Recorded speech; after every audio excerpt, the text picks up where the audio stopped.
ቆፍጠን ያለ ባላገር ነው ያልቃልና ይባላል አለ ሲል አለ አለች ምን አለ በየአይነቱና ሽሮ ተጋቢ ነው አለ ከለጥ አርገኝና እንደዚህ እስኪ በየአይነቱ ያልሽውን አምጥ ብሎ ቁጭ አለ ከጎኔ አላወቀህም አልለየኝ እሺ ቁጭ አለ በየአይነቱ ቀረበለት በኋላ ጎመን ሰላጣ ምናምን ቲማቲም በጣም እንዲህ በዚህ ነው አጣቱ ገፋ ገፋ አደረጋት አስተዋለው ምግቡን ስንት ነው አንቺ ሳይበላው አዎ በእጁ እንዲህ ነካክቷታል ሌላው ላይ ስንት ነው አንቺ አለ 30 ብር ትለዋለች ከውስጥ እኔ ሳቀፍሎኛል ምክንያቱም ይሄ ሰውዬ በእጁ ነካክቷታል ምን ሊያደርግ ነው 30 ብር ትለዋለች አየው አሁን ምግቡና ገልመጥ አድርጎ አሰናባለሁ ብለው አላት ይላል ሴትየዋ አይቻልም ትለዋለች ከውስጥ እሱ አራት አይል ብለው ደገሙ እዛ በቃ እኔ አልቻለሁኝም ሳቅሁኝ ስስቅ ምን ነው ጌታው ዋጋ መከራከር በአገራችን ያስቃል ያለኝ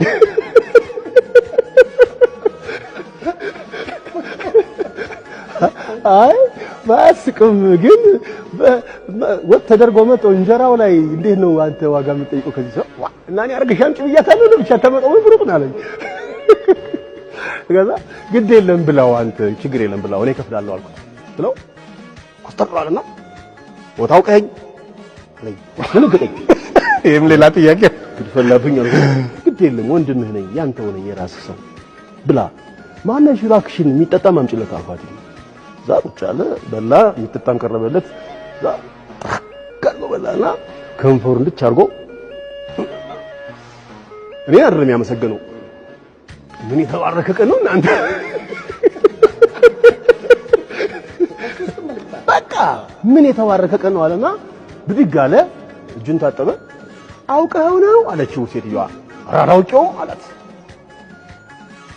ሰሜ ባላገሩ እኮ ነው አረ ባላገር የጠጋብ አገር ባላገር የሚለው አለችው ዱላውን ወረወረና እንዲህ ያለው ሸጋ መኳንንት ምን ቸግሮ ነው ታዲያ ያችን ጥብቆ ለብሰ መከራ የምታያለኝ በቃ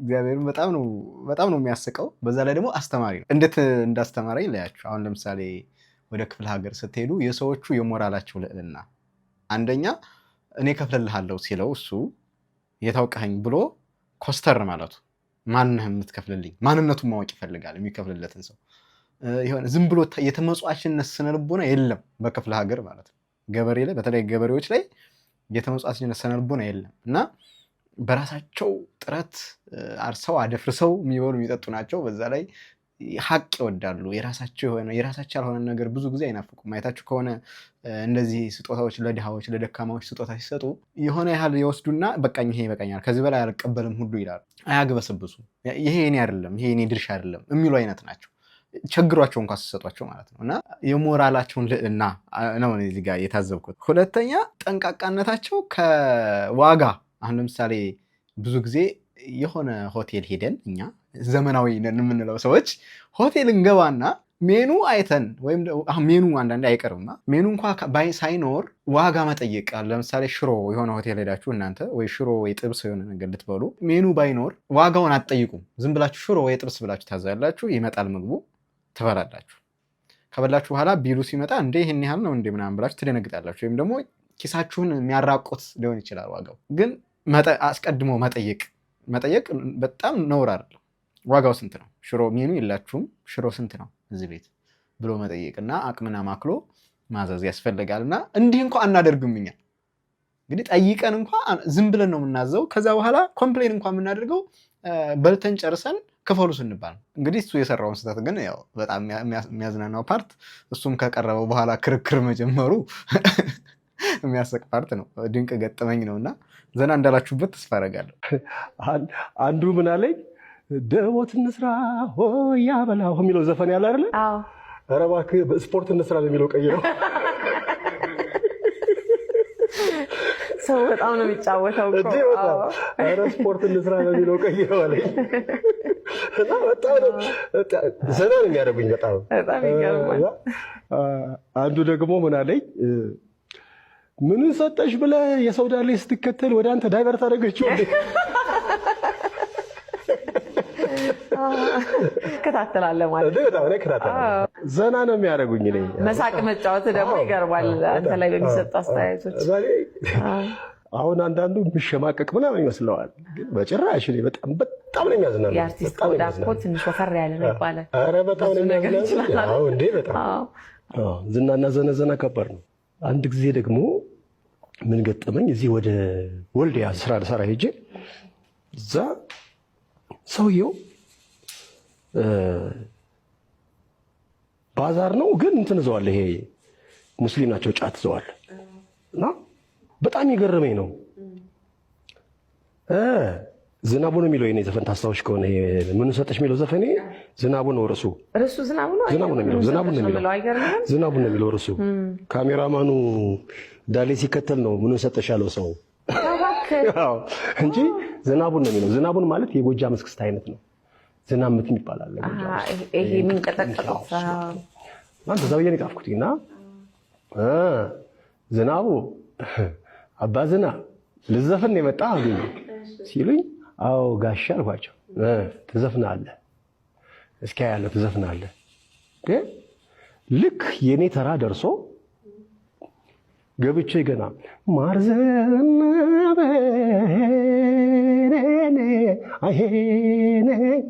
እናና ስል ያላጉረመረም ከየት ይምጣ የማይባል ዝናብ ያለ ወቅቱ ግንቦት ላይ አያረገውም። ኦፕን ኤር ነው።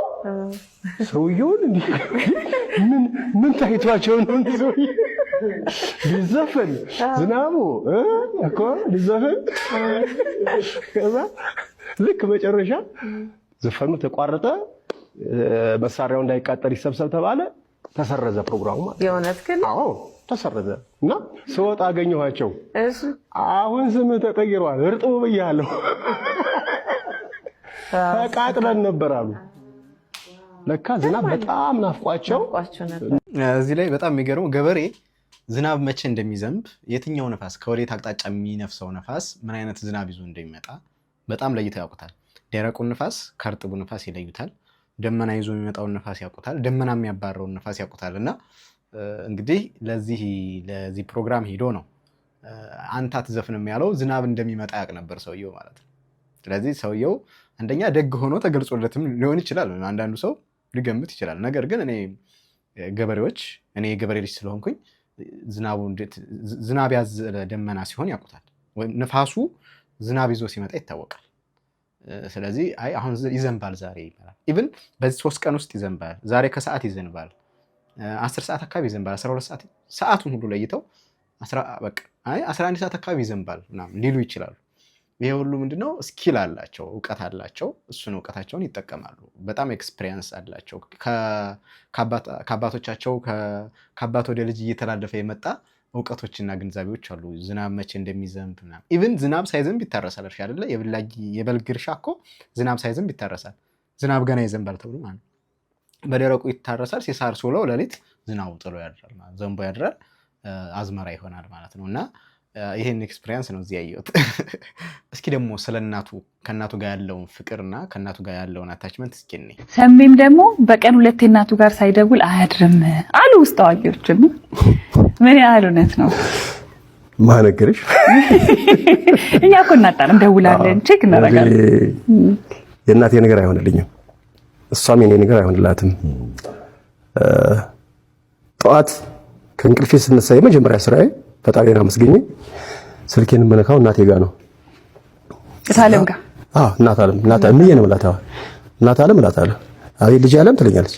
ሰላም አድርሽልኝ ስላት ደህና ነኝ ልጄ፣ ሰላም አድሬያለሁ፣ ደህና ነኝ እግዚአብሔር ይመስገን ደህና ነኝ። ቁርስ ቀመሽ ምናምን ሳታረግ ያንተን ድምፅ ሳልሰማ አንተን ሳልሰማ አሁን ቡናይቱን እጠጣለሁኝ፣ ድምፅህን ሰማሁኝ፣ በል ማታ ደውልልኝ ትላለች። ማታም እንደዛው ነው። እና የእናቴና የኔ አታችመንት በጣም ትንሽ ከሌላው ይለያል። ሁሉም እናቱን ይወዳል፣ የኔ ይለያል በጣም ማለት ነው። እናት ነሽ ቢልልኝ ትባላለች። ባህር ዳር ቀበሌ 3 ነው ያለችው። አንዴ ደግሞ አውሮፕላኑ ቆሞ ይጠብቅህ እንጂ አትሄዳትም ሳታገኘኝ ብለው ነበረ። የእሱ ታሪክ መሰላችሁ ማዘር በጣም ታዝናናኛለች። በጣም ሲደብረኝ እናቴ ጋር ነው የምደውለው ነው በቃ መጀመሪያ አቋርጬ ማቀን ቢሆን ድብርት ነገር ከተሰማኝ እሷ ጋር ነው የምደውለው እና ባህር ዳር ሄጄ ለስራ በመነጋው ጠዋት ላይ አውሮፕላን ሊያመልጠኝ ሆነ። ሆቴል ተይዘልን ሆቴል ነው ያደርነው። አጋጣሚ በግሩፕ ነው ያደርነውና ማታ ግን ቻታለሁ ሄጄ ቻቻት ምናምን የመጣሁት ጠዋት ግን በቃ ማግኘት አልቻልኩም። እሷን ሄጄ እንቅልፍ ጣለኝ። ፕሌን ደግሞ ሊያመልጠኝ ነው እና እናት አለ ማልኳት አቤት ልጅ አለ ማለት በቃ ምንም አልቻልኩም መምጣት አልቻልኩኝም። አሁን በጓደኞቼ ጋር ልሄድ ነው ወደ አዲስ አበባ ስላ ቡናይቱን አቅርቤ እየጠበቁ አለች። አይ ሚ አውሮፕላን ያመልጠኛል ሰት ጠብቀኝ በለው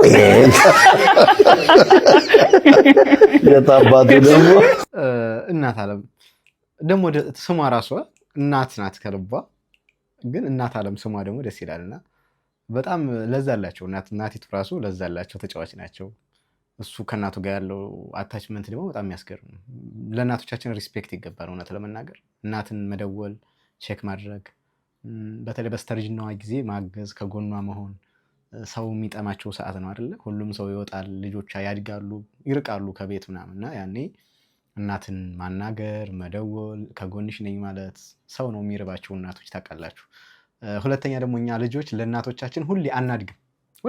በቃ ልክ እንደ ህፃን ልጅ ነን። ምን በላ ይመስላቸው፣ ምን ጠጣ፣ ሰው ጋር ሄደን ምንጣላ ይመስላቸዋል። እና እናቶቻችሁ ያለችላችሁ ሰዎች እናቶቻችሁ ጋር እንደዚህ አይነት አታችመንት ብትፈጥሩ ደስ ይለኛል። ያው ሰው ይሞታል። አሁን እሳቸው አረፉ አይደል አርቲስቱ። በቃ አንድ ቀን መቼ እንደምንጠራ አናውቅም። ሁላችንም ተራችን ጠብቀን የሆነ ሰዓት እንሄዳለን እና ግን እስካለን ድረስ ለፋሚሊ ፍቅር መስጠት፣ ለእናት፣ ለአባት፣ ለእህት፣ ለወንድም፣ ለሚስት፣ ለልጅ ወይም ደግሞ ለጓደኛ ወዘተ ፍቅር መስጠት፣ አስፈላጊውን ቦታ መስጠት፣ ጊዜ መስጠት ያስፈልጋል ብዬ አምናለሁ። በድጋሚ እግዚአብሔር አምላክ ነፍሱን በአጸደ ገነት ያኖርልን፣ በአባቶቻችን እቅፍ ያደርግልን እላለሁ። ውድ ቤተሰቦቼ ለዛሬ ያስኳቸው ቪዲዮዎች እነዚህ ብቻ ነበሩ። ሌሎች ቪዲዮዎች ነበሩ ግን ትቻቸዋለሁ። እነዚህ ቪዲዮዎች ግን በጣም ለዛ ያላቸው አስተማሪ ለሰንም ስላላቸው ነው። ከእናቱ ጋር ያለው ነገር ለሰን አለው፣ ስለ ባል ሀገር ኢቭሪ ነገር ማለት ነው እና ለዛ ያላቸው ስለሆኑ ልጃቸው የመጣሁት ትንሽ ፈገግ ብላችኋል ብዬ ተስፋ አደርጋለሁኝ። ከወደዳችሁት ቪዲዮውን ሼር አድርጉት። ሀሳብና አስተያየታችሁን በኮሜንት አስቀምጡልኝ። ለድምፃዊ የሰሜ ባላገሩ ደግሞ ነፍስ ይማር እያላችሁ ኮሜንት ላይ ጻፉ።